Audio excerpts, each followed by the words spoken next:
Manipulasi adalah cara yang dilakukan seseorang, manipulator, untuk menyerang atau mempengaruhi emosi dan mental orang lain, sehingga ia bisa mengendalikan orang lain dan mendapatkan apa yang dia inginkan. Manipulasi berasal dari bahasa Latin, yaitu manus, yang artinya tangan. Pada zaman dahulu, manipulasi dilakukan secara fisik, yaitu dengan sulap, di mana sulap itu memberikan entertainment dan memanipulasi emosi. Dengan berkembangnya zaman dan teknologi semakin canggih, teknik manipulasi pun ikut berkembang. Bisa dengan framing, hipnosis, propaganda, dan masih banyak cara lainnya. Karena seiring teknologi semakin canggih, maka teknik manipulasi akan tinggi juga. Sebagai contoh simpel, ada berita hoaks yang disebarluaskan, konten sosial media yang sedang ramai sehingga mempengaruhi apa yang kita inginkan dan pikirkan. Mungkin ada beberapa di luar sana sudah tahu dari awal mereka sedang dimanipulasi, tapi dengan kondisi ada yang telah sadar, ada juga yang sadar di awal, tapi tetap juga termanipulasi. Dan ada juga yang sudah paham dengan dunia seperti itu dan memilih cuek agar tidak dimanipulasi. Tapi bagaimana seandainya gua kasih tahu bahwa banyak hal yang terjadi di sekitar kita itu palsu?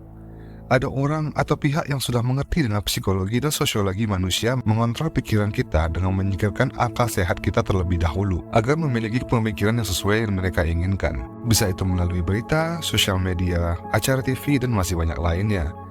Bagaimana seandainya kita memang tidak memiliki kebebasan dalam bertindak, berpikir, dan berbicara? Apakah kita ini memang manusia yang benar-benar memiliki kebebasan? Mari kita bahas. Welcome to I'm Limitless.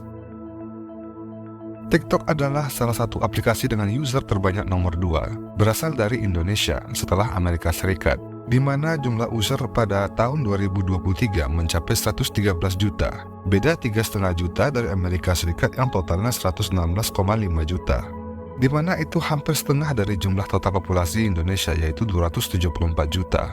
Dengan adanya aplikasi TikTok, kita bisa menyalurkan kreativitas kita tanpa batas, tinggal membuat konten, upload, dan nikmatin.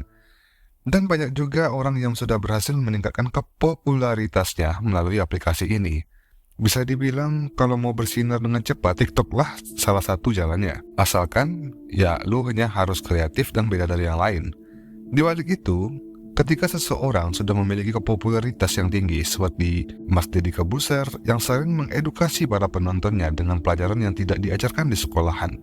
Banyak orang yang memberi respect dan menjadikan Deddy Corbuzier sebagai panutan mereka dalam beberapa aspek seperti panutan dalam perihal motivasi, ajaran sukses, dan lainnya. Memiliki follower yang tinggi, apalagi dia seorang motivator, bisa memiliki efek yang baik dan pasti ada buruknya juga. Tergantung motivator itu mengarahkan pemikiran viewernya ke arah baik ataupun buruk. Itulah yang disebut manipulasi. Dengan ketenaran, para motivator maupun orang terkenal lainnya bisa memberikan opini yang berbau negatif ataupun positif melalui konten. Hal ini disebut framing. Memanipulasi para follower dan viewer lainnya untuk memiliki satu pemikiran yang sama dengan dia.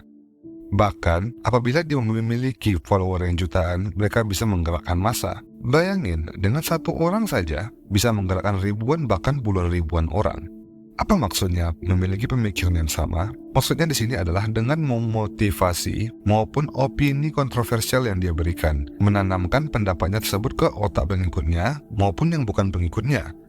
Para pengikutnya sudah tahu dan tertanam bahwa si selebriti ini memiliki popularitas dan tingkat kepercayaan yang tinggi. Oleh karena itu, bisa terjadinya mudah percaya dengan apa yang selebriti ini katakan. Dan menjadi pertanyaan, dengan satu orang saja sudah bisa menggerakkan ribuan orang dan memanipulasi pemikiran mereka. Bagaimana kalau satu ide digerakkan oleh 10 bahkan lebih motivator?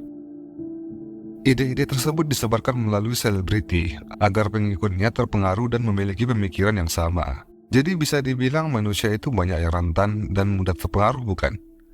Manusia yang tidak memiliki prinsip dalam kehidupannya, tidak memiliki arah tujuan dalam hidupnya, akan mudah terpengaruh dengan berita luar sana. Cukup dengan satu orang yang terkenal saja memberitahu dia dengan mudahnya untuk percaya begitu saja. Jadi hal yang menarik, apakah segampang itu mengontrol manusia?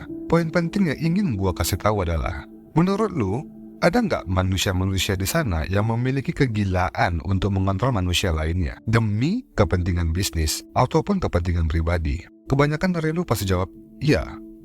Ibaratnya dalam pertandingan sepak bola, ada dua tim bermain tanpa adanya wasit. Dan anggap hadiah dari pertandingan tersebut adalah 100 juta rupiah. Cukup besar dong. Menurut lo, dua tim tersebut akan bermain secara fair? Sekarang bayangin orang yang bersaing untuk memiliki kekuasaan. Apakah mereka akan bersaing dengan jujur? Kita sudah pasti tahu jawabannya. Dengan kekuasaan, banyak hal yang bisa kita lakukan. Dan pilihannya cuma dua. Untuk kepentingan pribadi atau orang banyak. Maksudnya adalah, di zaman sekarang, yang dimana teknologi sudah semakin canggih dan media yang beredar dengan cepat bahkan dalam hitungan detik, banyak terjadinya manipulasi yang menyebabkan kita tersudut dan tidak memiliki kebebasan dalam bertindak, berpikir, dan berbicara.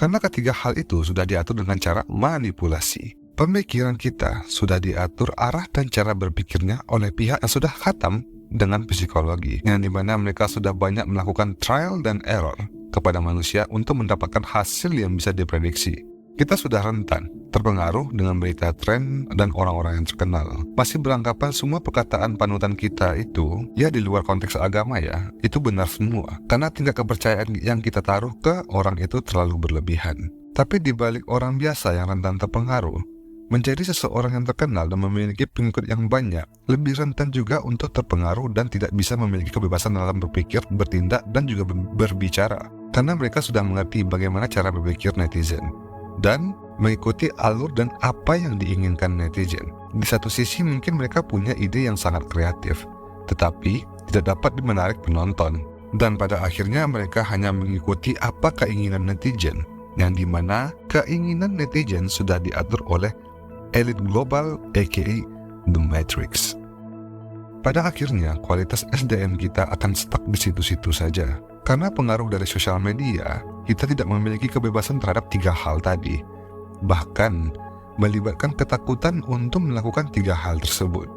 Jadi, setelah dipikir-pikir, apakah kita memang memiliki kebebasan dalam berpikir? Sementara kita diberi asupan dengan banyaknya berita hoaks dan konten-konten yang kurang mengedukasi, yang dimana pemikiran kita sudah diprediksi kemana arahnya.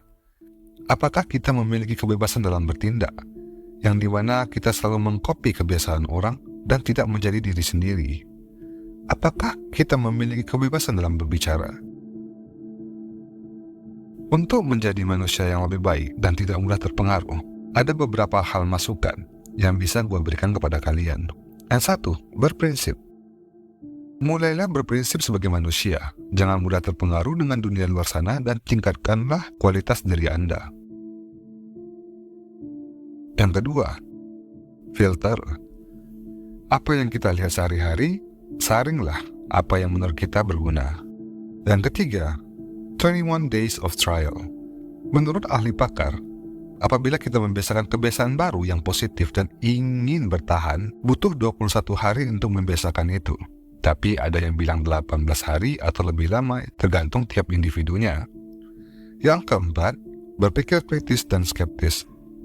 Berpikir secara rasional tanpa melibatkan emosi terlebih dahulu. Yang kelima, tingkatkan wawasan dan edukasi. Ini penting banget. Dengan tingginya wawasan, kita bisa mengatur pemikiran kita sendiri untuk menyaring berita tersebut. Yang keenam ini opsional. Coba pelajari Stoik atau Stoicism, seperti konten yang gua bahas sebelumnya. Tapi gua sarankan, sebelum mempelajari Stoik, yaitu bagian dari filsafat, lebih baik perdalam dulu ilmu agama lu. Makanya gua letak Stoik ini di bagian terakhir. Menjadi orang yang berwawasan luas dan memiliki pemikiran yang kritis menjadi pelindung dari manipulasi. Kita harus mempercayai adanya berita itu, tapi kita wajib juga untuk verify. Kita harus menggunakan pemikiran kita dan akal kita untuk mencerna semua informasi yang masuk, baik itu informasi buruk maupun baik.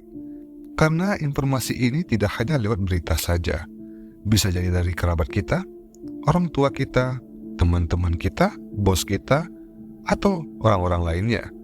Tapi terkadang manipulasi terbesar itu adalah diri kita sendiri. Dan banyak orang juga tidak mengerti bagaimana hal itu terjadi.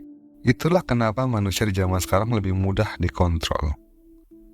Be aware and verify everything, including small things.